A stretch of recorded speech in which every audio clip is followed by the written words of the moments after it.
So start na tayo. Type nyo lang 5K player. Download. Enter. Then kung nakikita nyo itong free download 5K player Windows to play download and stream, click nyo lang. So okay na. Bago nyo i-download, check nyo muna kung 64-bit ba o 32-bit ba yung processor nyo. So sa akin 64-bit. Click ko to, save. Wait lang natin.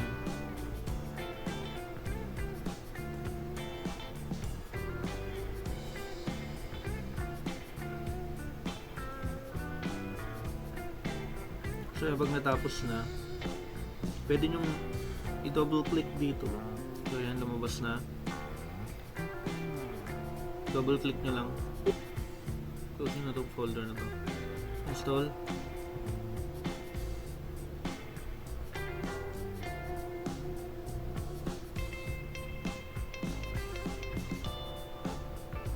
Okay, launch. Close.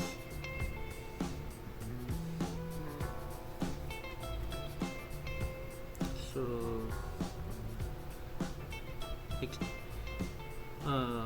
alis na kayo dyan. Close nyo na yan.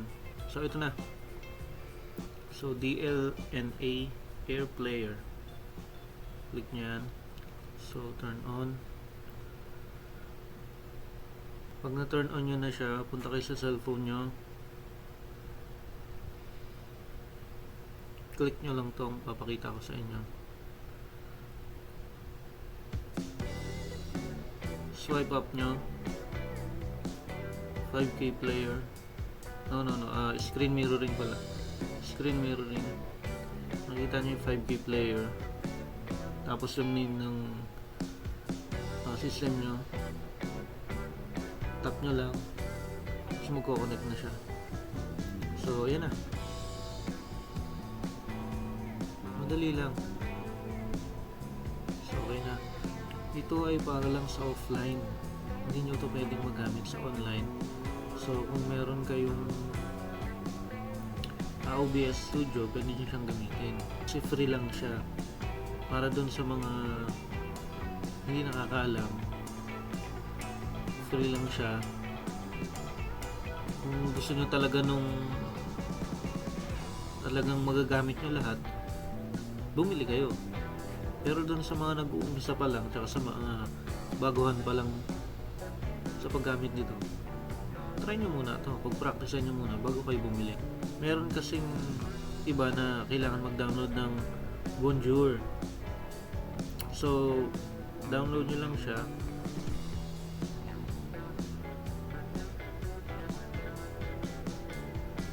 Gaya nito.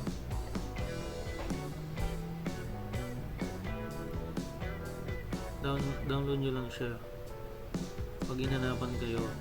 So install nyo, pwede nyo na siyang gamitin.